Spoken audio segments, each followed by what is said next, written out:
ಇನ್ನು ಸರ್ಕಾರಿ ಸ್ಥಳಗಳಲ್ಲಿ ಆರ್ಎಸ್ಎಸ್ ಚಟುವಟಿಕೆಗೆ ಬ್ರೇಕ್ ಹಾಕಬೇಕು. ಇದು ಸತ್ಯ ಏನಾಗುತ್ತೆ? ಸರ್ಕಾರ ಯಾವ ನಿರ್ಧಾರವನ್ನ ತೆಗೆದುಕೊಳ್ಳುತ್ತೆ? ಕ್ಯಾಬಿನೆಟ್ ಮೀಟಿಂಗ್ ನಡೀತಾ ಇದೆ. ಮೀಟಿಂಗ್ ಅಲ್ಲೂ ಕೂಡ ಚರ್ಚೆ ಆಗ್ತಾ ಇದೆ. ಶಾಲಾ ಕಾಲೇಜು ಮೈದಾನದಲ್ಲಿ ಆರ್ಎಸ್ಎಸ್ ಚಟುವಟಿಕೆ ಬೇಡ. ಕಾರಣ ಶಾಲೆಯಲ್ಲಿನ ಮಕ್ಕಳ ಮೇಲೆ ಪರಿಣಾಮ ಬೀರುತ್ತೆ. ಮೆರವಣಿಗೆ ಸೇರಿ ಹಲವು ಕಾರ್ಯಕ್ರಮಗಳನ್ನು ಮಾಡ್ತಾರೆ. ಇದಕ್ಕೆಲ್ಲ ಕಾನೂನಿನಲ್ಲಿ ಯಾವುದೇ ಅವಕಾಶವಿಲ್ಲ. ಸರ್ಕಾರ ಯಾವ ನಿರ್ಧಾರಕ್ಕೆ ಬರುತ್ತೆ ಅನ್ನೋದು ಸದ್ಯದ ಕುತೂಹಲ. ಒಂದು ಕಡೆ ಸಿದ್ದರಾಮಯ್ಯನವರು ತಮಿಳುನಾಡು ಮಾದರಿ ಅಂತ ಏನೋ ಹೇಳ್ತಾ ಇದ್ದಾರೆ. ತಮಿಳುನಾಡು ಮಾದರಿ ಅಂತ ಹೇಳಿದ್ರೆ ಹೇಗೆ? ತಮಿಳುನಾಡಿನಲ್ಲಿ ಇರುವಂತಹ ರಾಜಕೀಯ ಪರಿಸ್ಥಿತಿ, ಸಾಮಾಜಿಕ ಪರಿಸ್ಥಿತಿ ಬೇರೆ. ಅಲ್ಲಿ ದ್ರಾವಿಡ ಸಂಸ್ಕೃತಿ ಬರುತ್ತೆ, ದ್ರಾವಿಡ ಹಿನ್ನೆಲೆ ಬರುತ್ತೆ. ಬಟ್ ಕರ್ನಾಟಕ ಅಂತ ಬಂದರೆ ಕರ್ನಾಟಕದಲ್ಲಿ ಇರುವಂತಹ ರಾಜಕೀಯ ಪರಿಸ್ಥಿತಿ, ಸಾಮಾಜಿಕ ಸ್ಥಿತಿಗತಿ ಎಲ್ಲವೂ ಕೂಡ ಬದಲಾಗಿದೆಯಲ್ವಾ? ವ್ಯತ್ಯಾಸ ಇದೆ. ಸೊ ಈಗ ತಮಿಳುನಾಡು ಮಾದರಿ ಅಂತ ಹೇಳಿದ್ರೆ ಸಾಧಕ ಬಾಧಕ ಚರ್ಚೆ ಆಗಬೇಕಾಗುತ್ತೆ. ಬಟ್ ಏನು ನಿರ್ಧಾರ ತೆಗೆದುಕೊಳ್ತಾರೆ ಸದ್ಯದ ಕುತೂಹಲ ಇದೆ. ಕ್ಯಾಬಿನೆಟ್ ಮೀಟಿಂಗ್ ಆರಂಭ ಆಗಿದೆ. ಇವತ್ತಿನ ಕ್ಯಾಬಿನೆಟ್ ಮೀಟಿಂಗ್ನಲ್ಲಿ ಸಾಮಾನ್ಯವಾಗಿ ಪ್ರತಿ ವಾರ ಕ್ಯಾಬಿನೆಟ್ ಮೀಟಿಂಗ್ ಆಗುತ್ತೆ. ಬಟ್ ಈ ಮೀಟಿಂಗ್ನ ಕುತೂಹಲ ಏನು ಅಂದರೆ ಏನು ತೆಗೆದುಕೊಳ್ಳುತ್ತೆ ನಿರ್ಧಾರ ಸರ್ಕಾರ ಅಂತ.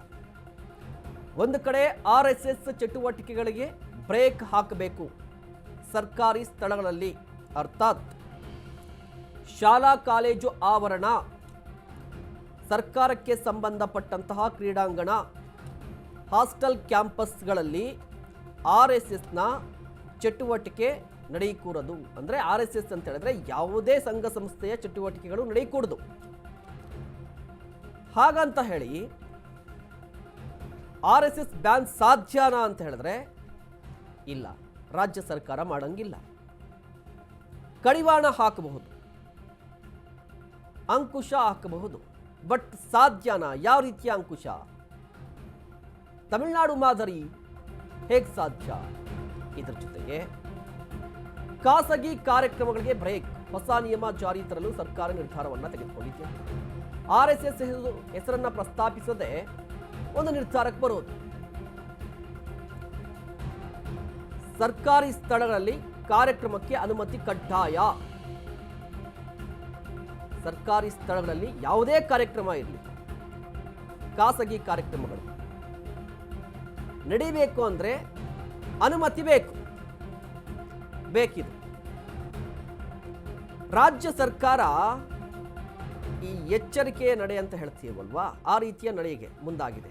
ಏನು ಎಚ್ಚರಿಕೆ ನಡೆ ಅಂತ ಹೇಳಿದ್ರೆ, ಆರ್ಎಸ್ಎಸ್ ಅಂತ ಪದವನ್ನು ಬಳಕೆ ಮಾಡಲ್ಲ, ನಿರ್ದಿಷ್ಟವಾಗಿ ಆರ್ಎಸ್ಎಸ್ ಚಟುವಟಿಕೆ ಅಂತ ಹೇಳಲ್ಲ. ಬದಲಿಗೆ ರಾಜ್ಯದಲ್ಲಿ ಬೀದರ್ನಿಂದ ಬೆಂಗಳೂರು, ಮೈಸೂರಿಂದ ಮಂಗಳೂರು, ಇಡೀ ಕರ್ನಾಟಕದಲ್ಲಿ ಎಲ್ಲೆಲ್ಲಿ ಸರ್ಕಾರಿ ಸ್ಥಳ ಇದೆ ಆ ಸ್ಥಳದಲ್ಲಿ ಖಾಸಗಿ ಕಾರ್ಯಕ್ರಮಗಳು ನಡೆಯಕೂಡದು. ಇಫ್ ಇನ್ ಕೇಸ್ ನಡೀಬೇಕಾ ಅನುಮತಿ ಪಡೆಯಿರಿ. ಆ ರೀತಿಯ ನಿಯಮವನ್ನು ಜಾರಿಗೆ ತರುವ ಸಾಧ್ಯತೆಗಳು ದಟ್ಟವಾಗಿದೆ. ಆಗ ಆರ್ಎಸ್ಎಸ್ ಒಂದಿಗೆ ಈ ಆರ್ಎಸ್ಎಸ್ ಒಂದನ್ನು ಸೀಮಿತವಾಗಿ ಅಥವಾ ಸಂಘಕ್ಕೆ ಸೀಮಿತವಾಗಿ ಈ ನಿರ್ಧಾರ ಅಲ್ಲ ಅನ್ನುವ ರೀತಿಯಲ್ಲಿ ಡಿಪೆಂಡ್ ಮಾಡಿಕೊಳ್ಳಬಹುದು, ಸಮರ್ಥಿಸಿಕೊಳ್ಳಬಹುದು. ನಾವು ಎಲ್ಲರಿಗೂ, ಎಲ್ಲ ಸಂಘಟನೆಗಳಿಗೂ ಕೂಡ ನಾವು ಸಮಾನ ಅವಕಾಶ ಮತ್ತು ಸಮಾನವಾಗಿ ಎಲ್ಲ ಸಂಘಟನೆಗಳನ್ನು ಕೂಡ ಸಮಾನವಾಗಿ ನೋಡ್ತಾ ಇದ್ದೀವಿ ಅಂತ. ಕೇವಲ ಆರ್ಎಸ್ಎಸ್ಗೆ ಮಾತ್ರ ಅಂತ ಹೇಳಿದ್ರೆ ಅದು ವಿವಾದ. ಎಲ್ಲ ಸಂಘ ಸಂಸ್ಥೆಗಳು, ಎಲ್ಲ ಖಾಸಗಿ ಕಾರ್ಯಕ್ರಮಗಳು ಅಂತ ಹೇಳಿದ್ರೆ ಅದು ಬೇರೆ ರೀತಿಯಾಗುತ್ತೆ. ಎಲ್ಲರೂ ಒಂದೇ ಅನ್ನೋ ಥರ ಈ ನಿರ್ಧಾರಕ್ಕೆ ಬರಬಹುದಂತೆ. ಇದು ಅಂತೆ ಕಂತೆ ಮಾತು. ಅಂದರೆ ಈ ತಜ್ಞರ ಅಭಿಪ್ರಾಯವನ್ನು ಕೂಡ ಸರ್ಕಾರ ತೆಗೆದುಕೊಳ್ತಾ ಇದೆ ಅಂತ. ಹಾವು ಸಾಯಬಾರ್ದು, ಕೋಲು ಮುರಿಬಾರ್ದು. ಹಂಗೆ ಇಲ್ಲಿ ಆರ್ಎಸ್ಎಸ್ ಚಟುವಟಿಕೆ ಸರ್ಕಾರಿ ಸ್ಥಳಗಳಲ್ಲಿ ಬ್ಯಾನ್ ಆದಂಗೂ ಇರಬೇಕು. ಅದೇ ಸಂದರ್ಭದಲ್ಲಿ ಸರ್ಕಾರಕ್ಕೆ ಡ್ಯಾಮೇಜ್ ಕೂಡ ಆಗಬಾರ್ದು. ಅಂದರೆ ಟಾರ್ಗೆಟ್ ಮಾಡ್ತಾ ಇದೆ RSS ಅನ್ನು ಅನ್ನುವ ರೀತಿಯಲ್ಲಿ ಡ್ಯಾಮೇಜ್ ಕೂಡ ಆಗಬಾರ್ದು. ಆ ರೀತಿಯ ನಿರ್ಧಾರಕ್ಕೆ ಸರ್ಕಾರ ಬರುವ ಸಾಧ್ಯತೆ ಇದೆ. ಆ ರೀತಿಯಾಗಿ ನಿರ್ಧಾರ ತೆಗೆದುಕೊಳ್ಬೇಕು ಅಂತ ಹೇಳಿದ್ರೆ ಸಂಘ ಅಂತ ಹೇಳಿದೆ ಎಲ್ಲ ಖಾಸಗಿ ಕಾರ್ಯಕ್ರಮ ಅಂತ ಹೇಳ್ಬಿಡೋದು, ಎಲ್ಲ ಸಂಘಟನೆಗಳು, ಎಲ್ಲ ಸಂಘ ಸಂಸ್ಥೆಗಳು ಅಂತ ಹೇಳ್ಬಿಡೋದು. ಈ ರೀತಿಯಾಗಿ ಹೊಸ ನಿಯಮ ಜಾರಿಗೆ ತರಲು ಸರ್ಕಾರ ಮುಂದಾಗಿದೆ. ಬಟ್ ಈ ರೀತಿಯ ನಿರ್ಧಾರ ಇದೆಯಲ್ವಾ, ನಿಯಮ ಇದೆಯಲ್ವಾ, ಹೊಸದಲ್ಲ ಇದು.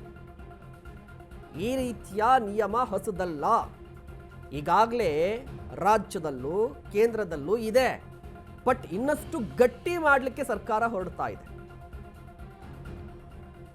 ಸಾಮಾನ್ಯವಾಗಿ ಯಾವುದೇ ಸರ್ಕಾರಿ ಸ್ಥಳಗಳಲ್ಲಿ ಖಾಸಗಿ ಕಾರ್ಯಕ್ರಮ ಮಾಡಬೇಕು ಅಂತ ಹೇಳಿದ್ರೆ ಸಂಬಂಧಪಟ್ಟಂತಹ ಅಧಿಕಾರಿಗಳಿಂದ ಮಾಹಿತಿಯನ್ನು ಪಡೆಯಬೇಕು ಅಥವಾ ಅನುಮತಿಯನ್ನು ಪಡಿಬೇಕು, ಮಾಹಿತಿಯನ್ನು ಕೊಟ್ಟು ಅನುಮತಿಯನ್ನು ಪಡಿಬೇಕು. ಇದು ಎಲ್ಲರಿಗೂ ಗೊತ್ತಿರೋ ವಿಚಾರ. ಈಗಾಗಲೇ ರಾಜ್ಯದಲ್ಲಿದೆ ಆ ರೀತಿಯಾಗಿ. ಬಟ್ ಅದನ್ನು ಇನ್ನಷ್ಟು ಟಫ್ ಮಾಡೋದು, ಟೈಟ್ ಮಾಡೋದು, ಗಟ್ಟಿ ಮಾಡೋದು. ಇಫ್ ಇನ್ ಕೇಸ್ ಏನಾದರೂ ರೂಲ್ಸನ್ನು ಬ್ರೇಕ್ ಮಾಡಿದರೆ ದಂಡ ವಿಧಿಸೋದು, ಶಿಕ್ಷೆ ವಿಧಿಸೋದು, ಈ ರೀತಿಯಾಗಿ ಹೊಸ ವಿಚಾರಗಳು ಸೇರ್ಪಡೆ ಆಗ್ಬೋದು, ಹೊಸ ವಿಷಯಗಳು ಸೇರ್ಪಡೆ ಆಗಬಹುದು.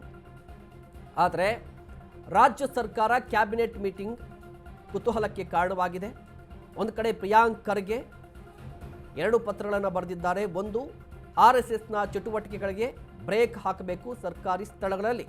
ಅದೇ ಸಂದರ್ಭದಲ್ಲಿ ಸರ್ಕಾರಿ ನೌಕರರು, ಸರ್ಕಾರಿ ಹುದ್ದೆಯಲ್ಲಿ ಇರೋರು ಯಾವುದೇ ಪಕ್ಷ ಸಂಘಟನೆಯ ಜೊತೆ ಗುರುತಿಸಿಕೊಳ್ಬಾರ್ದು ಅನ್ನೋದು ಕೂಡ, ಅದು ಕೂಡ ಇದೆ, ಈಗಾಗಲೇ ಇದೆ. ಆ ನಿಯಮವು ಕೂಡ ಈಗಾಗಲೇ ಇದೆ. ಯಾರು ಕೂಡ ಪಾಲಿಸ್ತಾ ಇಲ್ಲ, ಅಷ್ಟೇ. ಅದನ್ನು ಇನ್ನಷ್ಟು ಗಟ್ಟಿ ಮಾಡಬೇಕು ಅಂತ. ಸೊ ರಾಜ್ಯ ಸರ್ಕಾರ ಏನು ಮಾಡುತ್ತೆ? ನಾನು ಆಗಲೇ ಹೇಳ್ತಾ ಇದ್ದೆ, ಕೇವಲ RSS ಅನ್ನ ಗುರಿಯಾಗಿಸಿಕೊಂಡು ನಿರ್ಧಾರವನ್ನು ತೆಗೆದುಕೊಳ್ಳುವುದಕ್ಕೆ ಸಾಧ್ಯವೇ ಇಲ್ಲ. ಕೇವಲ ಒಂದು ಸಂಸ್ಥೆಯನ್ನು ಗುರಿಯಾಗಿಸಿಕೊಂಡು ನಿರ್ಧಾರ ತೆಗೆದುಕೊಳ್ಳೋಕೆ ಸಾಧ್ಯನಾ? ಇಲ್ವಲ್ಲ, ಆಗಲ್ವಲ್ಲ. ಹಾಗಾದರೆ ಸಿದ್ದರಾಮಯ್ಯನವರ ಸರ್ಕಾರ ಏನು ಮಾಡುತ್ತೆ ಕ್ಯಾಬಿನೆಟ್ ಮೀಟಲ್ಲಿ? ಅದೇ ಕಾರಣಕ್ಕಾಗಿ ತಜ್ಞರ ಅಭಿಪ್ರಾಯ, ಸಾಧಕ ಬಾಧಕ ಚರ್ಚೆ ಆಗಿದೆ. ಇದಲ್ಲದೆ ಸರ್ಕಾರ ಡ್ಯಾಮೇಜ್ ಮಾಡಿಕೊಳ್ಳೋಕೆ ಇಷ್ಟಪಡಲ್ಲ. ಅಂದರೆ ಕೋಲ್ ಕೊಟ್ಟು ಹೊಡೆಸ್ಕೊಳ್ಳೋದು. ಏಕಾಏಕಿಯಾಗಿ RSS ಅನ್ನು ಬ್ಯಾನ್ ಮಾಡ್ತೀವಿ, RSS ಚಟುವಟಿಕೆಗೆ ಮಾತ್ರ ನಾವು ನಿರ್ಬಂಧ ಹೇರ್ತೀವಿ ಅಂದರೆ ಸರ್ಕಾರಕ್ಕೆ 100ಕ್ಕೆ 1000% ಡ್ಯಾಮೇಜೇ ಅದು. ಆ ರೀತಿಯ ಡ್ಯಾಮೇಜ್ಗೂ ಕೂಡ ಸರ್ಕಾರ ಮುಂದಾಗಲ್ಲ. ಹೀಗಾಗಿ ಯಾವ ನಿರ್ಧಾರ ಕೈಗೊಳ್ಳುತ್ತೆ, ಹೊಸ ಕಾನೂನ ಕಾದು ನೋಡಬೇಕಾಗಿದೆ.